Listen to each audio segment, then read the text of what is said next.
ডিম সেদ্ধ না করে এইভাবে কাঁচা পেঁয়াজ দিয়ে রেসিপিটা তৈরি করে দেখতে পারেন। খিদে না থাকলেও দুটো ভাত বা রুটি বেশিই খাবেন। নমস্কার বন্ধুরা, তিয়াশাস রেসিপিতে সকলকে স্বাগত জানাই। আজ আমি কাঁচা ডিম আর কাঁচা পেঁয়াজ দিয়ে একটা দুর্দান্ত স্বাদের ডিমের রেসিপি আপনাদের তৈরি করে দেখাবো। খুবই কম খরচে আর কম সময়ের মধ্যে তৈরি করে নিতে পারবেন। ভিডিওটা স্কিপ না করে প্রথম থেকে দেখতে থাকুন, আশা করছি আপনাদেরও ভালো লাগবে। এই রেসিপিটা তৈরি করার জন্য এখানে আমি দুটো মিডিয়াম সাইজের পেঁয়াজকে কুচিয়ে নিয়েছি। এবার আমি এর মধ্যে দুটো ডিম ভেঙে দিয়ে দেব। আমি এখানে দুটো ডিম দিয়ে তৈরি করে দেখাচ্ছি, আপনারা আপনাদের প্রয়োজন মতো ডিমটা নিয়ে নেবেন। এবার এর মধ্যে দিয়ে দিচ্ছি স্বাদ মতো নুন।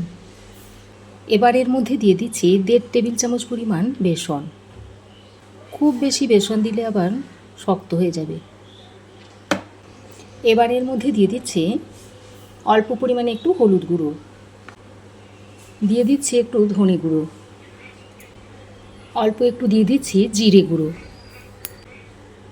আর শুকনো লঙ্কার গুঁড়ো দিয়ে দিচ্ছি অল্প পরিমাণে, আর ঝালের জন্য দিয়ে দিচ্ছি কয়েকটা কাঁচা লঙ্কা কুচি, আর চা চামচের 1 চামচ পরিমাণ দিয়ে দিচ্ছি গোলমরিচের গুঁড়ো। এবার এই সব কিছুকে একসঙ্গে ভালো করে মিশিয়ে নিচ্ছি। আমি একটা চামচের সাহায্যে ভালো করে মিশিয়ে নিচ্ছি, আপনারা চাইলে একটা হুইস্কের সাহায্যেও মিশিয়ে নিতে পারেন। খুব ভালো করে মেশাতে হবে যেন একটু দলা পাকিয়ে না থাকে। তো দেখুন খুব ভালো করে মিশিয়ে নিয়েছি। এবার এটাকে ঢাকা দিয়ে এই 5 মিনিট মতো রেস্টে রেখে দিচ্ছি। ততক্ষণে গ্রেভির জন্য একটা মশলা তৈরি করে নিচ্ছি। তার জন্য একটা মিক্সিং জার নিয়ে নিয়েছি। এবার এই মিক্সিং জারের মধ্যে দিয়ে দিচ্ছি একটা মাঝারি সাইজের টমেটোটাকে কেটে দিয়েছি। দিচ্ছি কয়েক টুকরো আদা, কয়েক টুকরো রসুন কোয়া দিয়ে দিচ্ছি, আর কিছুটা দিয়ে দিচ্ছি পেঁয়াজ কুচি, আর কিছুটা পুদিনা পাতা দিয়ে দিচ্ছি। এবার অল্প পরিমাণে একটু জল দিয়ে এর একটা মিহি পেস্ট তৈরি করে নিচ্ছি। তো দেখুন এই রকম একটা মিহি পেস্ট তৈরি করে নিয়েছি। এদিকে দেখুন ডিমের মিশ্রণটা 5 মিনিট মতো রেস্টে রাখা হয়ে গেছে। এবার আমি একটা ফ্রাই প্যান গরম করে এর মধ্যে দিয়ে দিচ্ছি সর্ষের তেল। আমি রান্নাটা সর্ষের তেলে করছি, আপনারা চাইলে যে কোনো তেলেই রান্নাটা করতে পারেন। তেলটা এইভাবে একটু ফ্রাই প্যানের মধ্যে স্প্রেড করে নিতে হবে। তারপর যে ডিমের মিশ্রণটা তৈরি করে রেখে দিয়েছিলাম সেটাকে আরও একবার এইভাবে মিশিয়ে নিচ্ছি। তারপর এর থেকে এই 1 হাতা করে ব্যাটার নিয়ে ফ্রাই প্যানে দিয়ে দিচ্ছি। দিয়ে এরকম ছোটো ছোটো অমলেট মতো তৈরি করে নিচ্ছি। একসঙ্গে আমি 3টে দিয়ে দিলাম। ডিমের এক পিঠটা শক্ত হয়ে এলে এইভাবে উল্টে দিচ্ছি।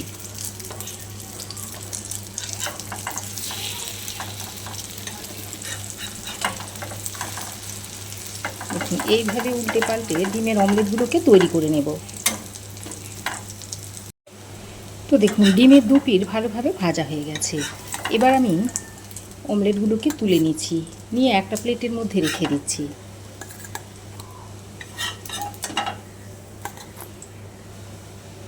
ফ্রাই প্যানে আরও একটু তেল দিয়ে দিচ্ছি। তারপর ওই একইভাবে আবারও অমলেটগুলো ভেজে নিচ্ছি।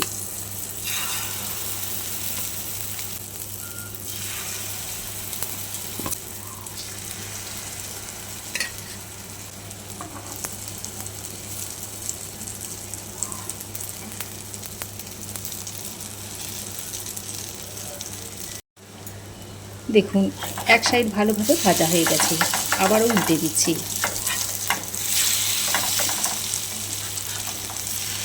এইভাবে সব অমলেটগুলোকে তৈরি করে নিতে হবে।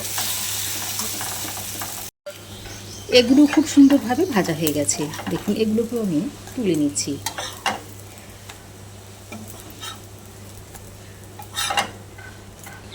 দেখুন সমস্ত অমলেটগুলো ভাজা হয়ে গেছে। এইভাবে আপনারা স্ন্যাক্স হিসাবে কিংবা শুধু মুখেও খেতে পারেন। আমি একটা কারি তৈরি করে দেখাচ্ছি। অমলেটগুলো ভাজা হয়ে গেলে ওই ফ্রাই প্যানের মধ্যে আমি আরও কিছুটা সর্ষের তেল দিয়ে দিচ্ছি। তেল ভালোভাবে গরম হয়ে গেলে ফোড়নে দিয়ে দিচ্ছি এলাচ, লবঙ্গ, দারচিনি, দিয়ে দিচ্ছি একটা তেজপাতা। এবার ফোড়নটাকে কয়েক সেকেন্ড ভেজে নিচ্ছি। তারপর এর মধ্যে দিয়ে দিচ্ছি হাফ চামচ মতো গোটা জিরে। জিরেটা দিয়ে আবারও কিছুক্ষণ ভেজে নিচ্ছি। তারপর ওই যে মশলাটা তৈরি করে রেখেছিলাম সেটা দিয়ে দিচ্ছি।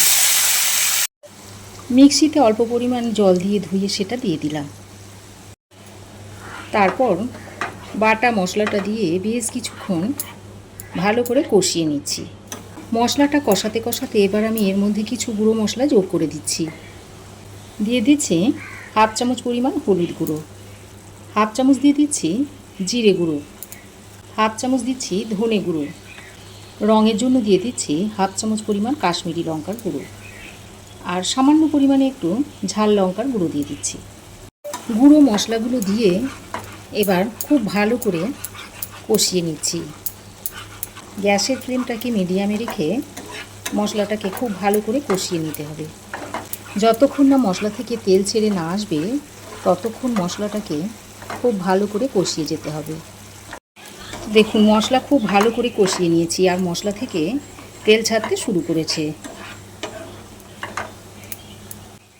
এবার আমি এই পর্যায়ে অল্প পরিমাণে একটু গরম মশলার গুঁড়ো ছড়িয়ে দিচ্ছি আর একটা লঙ্কা চিড়ে দিয়ে দিলাম। তারপর আবারও খুব ভালো করে মিশিয়ে নিচ্ছি। আর আমি এখানে যেহেতু টমেটো যোগ করেছি তাই স্বাদটাকে ব্যালেন্স করার জন্য অল্প পরিমাণে একটু চিনি দিয়ে দিলাম। দিয়ে আবারও সব কিছুকে একসঙ্গে ভালো করে মিশিয়ে নিচ্ছি। তারপর এর মধ্যে পরিমাণ মতো জল দিয়ে দিচ্ছি।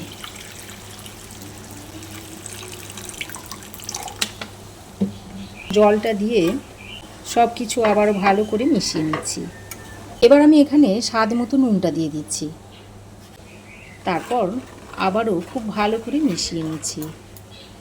তো খুব ভালো করে মিশিয়ে নিয়ে 2 মিনিট মতো ফুটিয়ে নেব। তো গ্রেভিটাকে আমি আরও 2 মিনিট মতো ভালো করে ফুটিয়ে নিয়েছি। গ্রেভি খুব ভালোভাবে ফুটে গেছে। এবার আমি যে ডিমের অমলেটগুলো তৈরি করে নিয়েছিলাম সেগুলো এই গ্রেভির মধ্যে একে একে দিয়ে দিচ্ছি।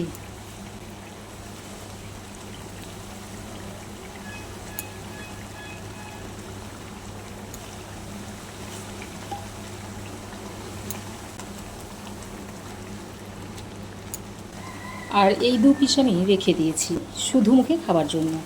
এবার অমলেটগুলো দেওয়ার পর হালকা হাতে এইভাবে নেড়ে চেড়ে মিশিয়ে নিচ্ছি।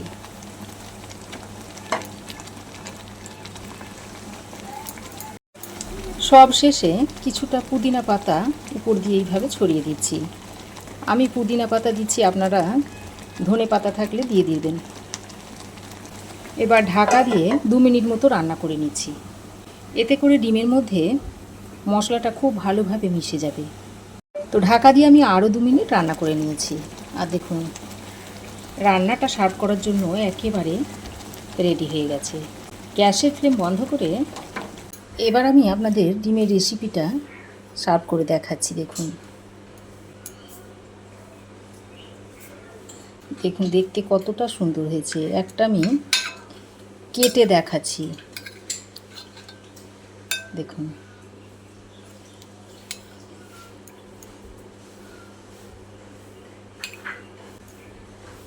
তো আপনারাও এইভাবে তৈরি করে দেখবেন। গরম ভাতের সাথে খেতে অসম্ভব টেস্টি লাগে। তো আমার এই আজকের দুর্দান্ত স্বাদের ডিমের রেসিপি আপনাদের কেমন লাগলো অবশ্যই একটা কমেন্ট করে জানাবেন। ভালো লাগলে একটা লাইক ও শেয়ার করবেন। পাশে থাকা বেল আইকনটাও অবশ্যই প্রেস করে দেবেন। আর আমার চ্যানেলে যদি নতুন হয়ে থাকেন তো প্লিজ চ্যানেলটাকে সাবস্ক্রাইব করার অনুরোধ রইল।